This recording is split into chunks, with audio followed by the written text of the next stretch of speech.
ยิงบาทเดียวหล่นมืดซอง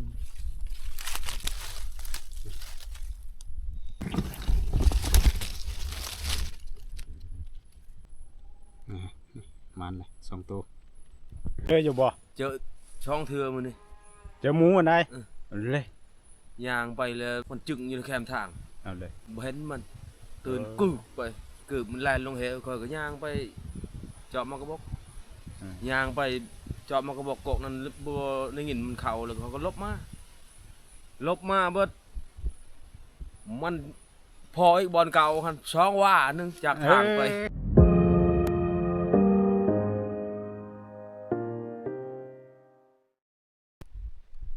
สบายดีทุกคนตอนนี้ก็ได้เวลาออกหากินอีกคือเก่าทุกคนนะตอนนี้ก็เดี๋ยวเฮาสิเอาไก่ไปนำแล้วก็เดี๋ยวไปหาเลาะยิงพวกสัตว์เล็กสัตว์น้อยนะเดี๋ยวยังได้ติดตามรับชมไปนำกันทุกคนนะ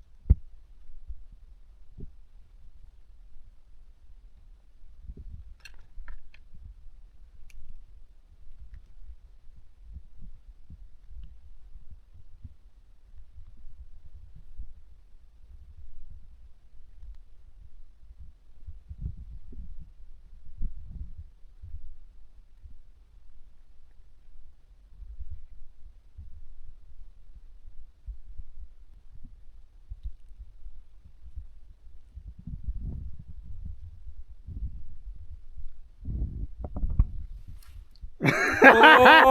ยเป็นอะไรเป็นเงาเป็นอะไรซ้ำตื่นหมดเลยกันเป็นหมูกับแมนเซ็ตแล้ว เช็ดแล้วมากับไปไปดิสบายดีโอ้มากับไปมากับมึง2 คนแล้วโทรหาปิดเครื่องมื้อเช้าโอ้ยไปแล้วโอ้ยลงคลิปหากันมาลงคลิปด้วยนี่ลงไปหัวสามมาเช้านี่บ่หรือว่าวันโอ้วันนี่มาเพียวไปเดียวไปดีแล้วตอนนี้ก็พอดีทีมงานเฮาเดินทางขึ้นมาทุกคนทางใดนี่ก็ลอยลังเพิ่นนะเพิ่นตื่นตกใจเลยเพิ่นน่ะนี่ก็เดี๋ยวเฮาสินะจะหน่อยสิเลาะลงไปส่งหลุมพุ่นแหละทุกคนไปหาเบิ่งไปหาเบิ่งกระหอกคือเก่านั่นแหละเพราะว่าจักสิหาหยังได้หาหมูก็บ่ค่อยพอมันบ่ค่อยเจอวันเดียวนี่อากาศร้อนๆนั่นนี่จักมันไปไสน่าสิลงตามมันชายห้วยชายหองบ่รู้จักเลยนะแต่ก็ยาทุกคนได้กระหอกก็ถือว่าดีแหละตอนนี้ก็ทีมงานเฮามาเพิ่มก็ถือว่า2 คนนะเพิ่นว่าเดี๋ยวสิมาพักนำกันอยู่นี้เพิ่นนะมันไกลน้ำเลยอยู่เทิงนะมันไกลน้ำมันไกลแล้วมันยากทุกคนนะ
พอค่ำแล้วก็เริ่มล่มแล้ว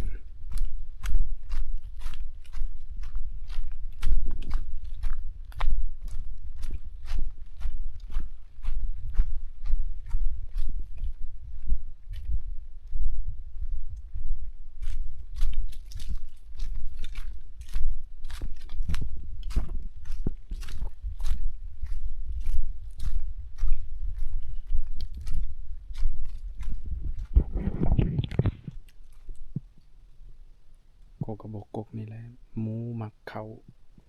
าตลอดนะแต่ว่ายิ่งยากกกมันเป็นป่า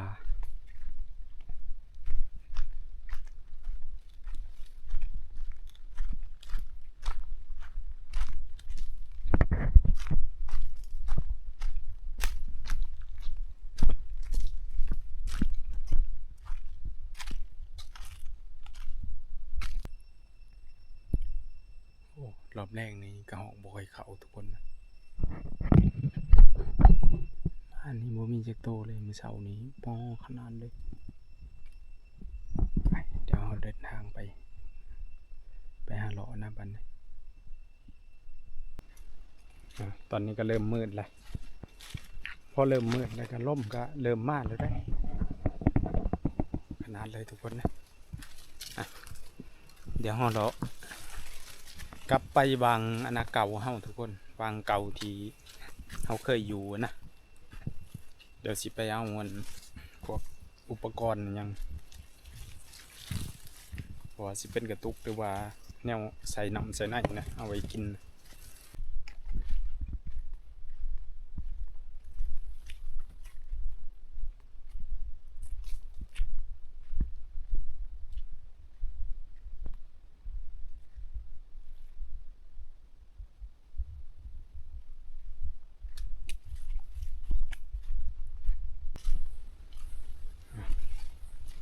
เดี๋ยวเราเลาะ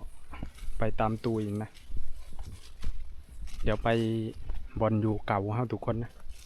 เดี๋ยวไปหาเอาเครื่องเอาคลองก่อนตอนนี้ก็เดินทางมาหอดเลยพอเถอะเดินแจงคักนี่ทุกคน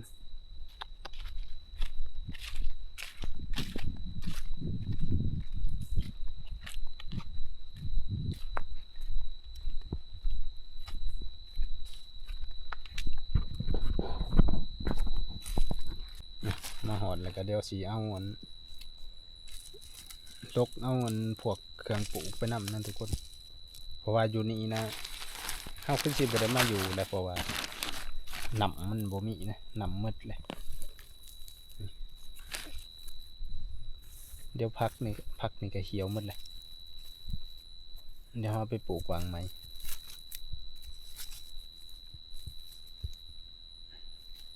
มันบ่มีผู้ฮดเลยก็เหี่ยวเลย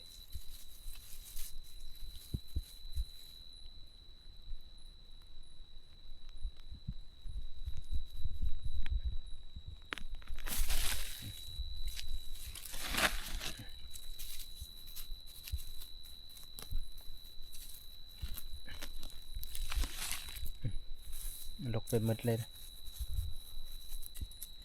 ต้นนี้ก็เริ่มเหี่ยวแล้ว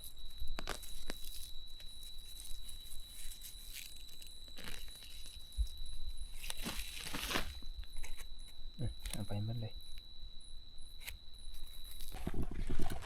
โอ้เดินแจงคักเลยทุกคนตอนนี้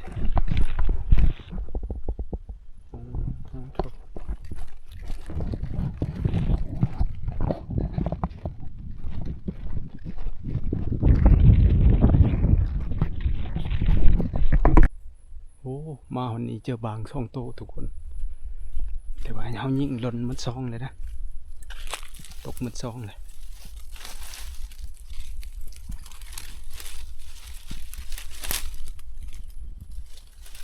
บางข่าวนะง่อยขู่กันเลยยิงบาทเดียวหล่นมันซองจะกี่ใส่โอ้นี่อ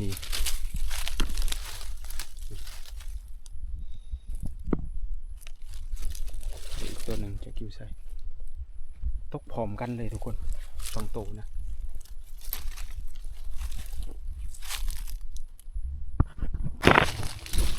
โอ้ตัวหนึ่ง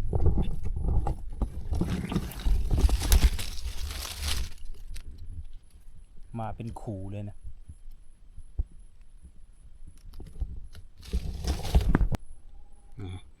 มันเลยสองตัว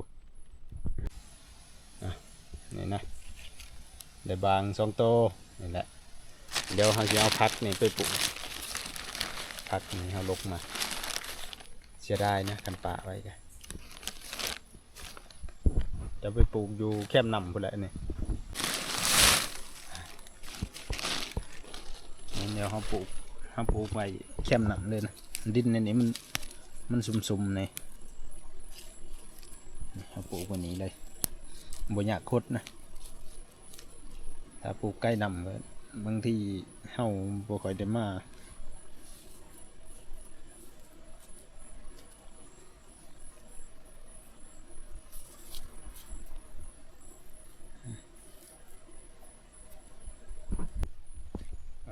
ตอนนี้ก็ทีมงานเฮาก็เดินทางมาเลยจังได้ โอ้ย เจออยู่บ่ เจอช่องเทือมื้อนี้ เจอหมูอันใดเลย ย่างไปแล้วมันจึงอยู่ในแคมทาง เอาเลย บ่เห็นมันตื่นกึกไปกึกมันแล่นลงเหวค่อยก็ย่างไปเจาะมากระบอกย่างไปเจาะมากระบอกกกนั้นบ่ได้ยินมันเข้าแล้วเขาก็ลบมาเบิดมันพออีกบอลเก่าคันช่องว่านึงจากทางไป ปโลใส่กันอีก ตึกนั่นจินดินทางนี้ก็ได้ โอ้โธ่ ว้าวแล้วมันกับขึ้นมาพอดีเนาะ ขึ้นมาพอดีแม่นคันแม่นคอยนั่งเลยหั่นคอยบ่คิดว่ามันสิขึ้นมามันแล่นลงเหวเด้อคันคอยนั่งมาเลยหั่นโอ้ยิงจำใช่เลย กูแต่เสียดาย เสียดายเลยจัง อ๋อไปได้อันน่ะแฮว แหวบ่เห็นเขา บ่ขาวบ่ บ่เห็นผ่านมาเลยหอยก็ได้ โอ้อ๋อ คันว่าผ่านมานั่นมันถึกรถ โอ้ ห่างชอบมันขับ ยังอันแฮวพันแอนเนาะ แต่ว่ายังล้างนึงอยู่ถึงบืนพุ่นละ มือยังยามเนาะ มันนี่มันคำก่อน อ่ะอะไรทางนี้เด้พ่อยังอยู่บ่พ่อยังเลย ผ่านใหม่ได้อนี่ พันใหม่เนาะ ผ่านใหม่อันนี้แล้วก็เริ่มใหม่ เอามื้น เดี๋ยวมือน เอาใหม่ แพ้บ่บัด กินกาแฟก่อนนอนกัน แพ้นอนเด้ กินกาแฟนอนได้ ไก่ ไหน นั่นเด้อก็คือว่ากินกาแฟไปเด้อ ล่มขนาดเนาะมื้อ ล่ นี้ มเลย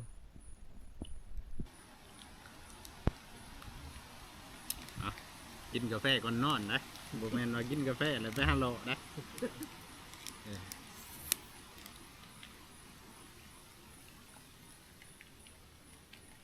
ลมแห้งขนาดเมื่อคืนนี้บ่ได้ลมปานนี้ได้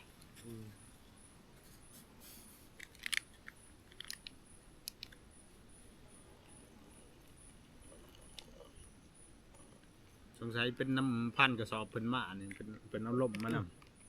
ค่อยมาแต่ละเทื่อนั้นล่มรถงึด เล่นมากับแอดตัวนั้นก็อยู่บ้านบ่มีลมบ่แอดเฮามาแล้วก็มันมานำเลยว่ะ บ่ได้อันล่มอยู่ขึ้นนี่ครับแต่บ่ปานใด แห้ง เที่ยงคืนน่ะมีจัดเลยอย่าคือบ่มีอันล่มจักดีได้ ข่อยสิคักอันนี้แบบนั้นนะ อ่า ข่อยไปแล้วข่อยสิแบบนั้น ไปเด็ก เดือนแจ้งเลย บ่ได้ยินเสียงหยังเลย ยืนพังกับพอพังได้แบบว่ามันเงียบ เจ้าอย่าเข้าดงแม่ ฮะ ไปตามดานแม่ เลาะตามด้านบ่อืม กลางคืนอย่าไปเข้าดงบ่เข้าเจ้าพ่อก็มันยิ่งยาก เลาะตามด้านเนาะ ตามดานผู้ดานกูแก้วดานหีพุ่นโลด ด้านตัวเทิงน่ะเป็นตาอยู่ด้านตัวเทิง มันมีปลามากระบอกหลายเด้ ของในดอกในเขาเมืองบ่เฮ็ดนี่ไหน อืม มันอยู่ตามหนักนะครับก็เรื่องหาบ่เฮ็ด ข่อยอยากเจอมันกินมากระบกนั่นนะอยากลองเบิ่งอันกล่องซื้อมาใหม่นะ ไปแล้วเฮาจองเบิ่ง โอ้ยจะน้อยพากันขึ้นพวกไปคนดาวแก้วแล้วก็ไปคนละภาคมันดอนกลางเขาคอยเข้าในมื้อนั้นป้อมันกิน อืม ซึบนี่มีจะมากระบอกอยู่ไหนวะดอนกูแก้วดอนจะทางขึ้นนี่ได้บอลจะอัดคลิปนะหลอกไปจ่ายกลางทุกคนกระดานพี่กระดาน อืม ดอนกลางเหนียวๆอยู่ไหนเนี่ยบางมุมกินป้อกินกลางคืน นี่ก็เดี๋ยวสิได้พักผ่อนก่อนทุกคนนะเดี๋ยวจังได้ก็ประมาณเที่ยงคืนทุกคน เดี๋ยวเราสิไปหาเลาะอีกเดี๋ยวจังได้ก็ติดตามรับชมไปนำกันทุกคนว่าสิเป็นอะไรนะสำหรับคืนนี้สำหรับมื้อคืนนี่ฮะเฮาไปบ่ได้พ้อหยังมิดดิมซิมอ่ะเดี๋ยวจังได้ก็พักผ่อนก่อนทุกคนนะ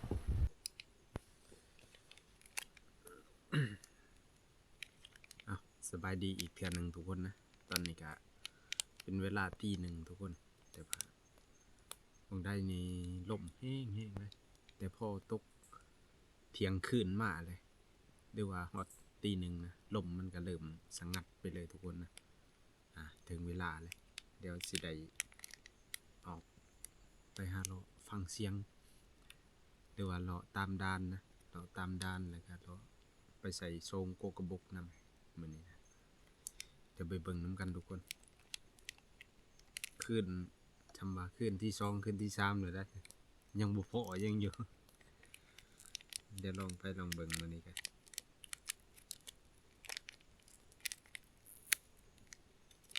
ตั้งแต่ก่อนนี้เวลาเฮาออกไปเลาะนี่สิได้ยิน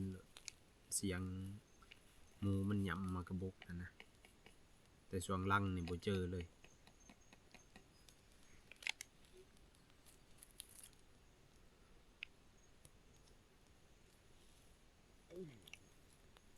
ม่วงๆบ่ไกล เนี่ยทีมงานก็พากันตื่นพอดีเลย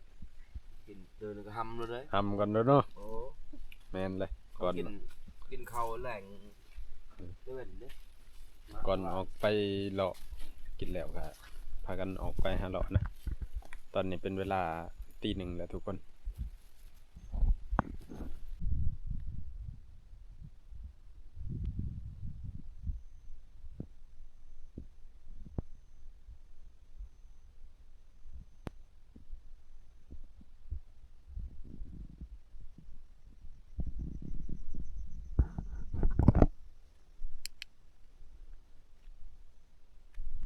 บ้านนี้เมื่อยนั่งเลยทุกคนได้ยินแต่เสียงนูนะเบิ่งนูวายนะมันมากินมากระบอกลายโตนะ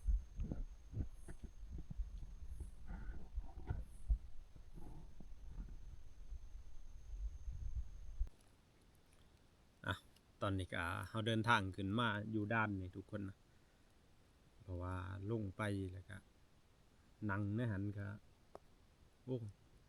ดนเติบเป็น 3-4 ชั่วโมง3 ชั่วโมงนะทุกคนนี่ก็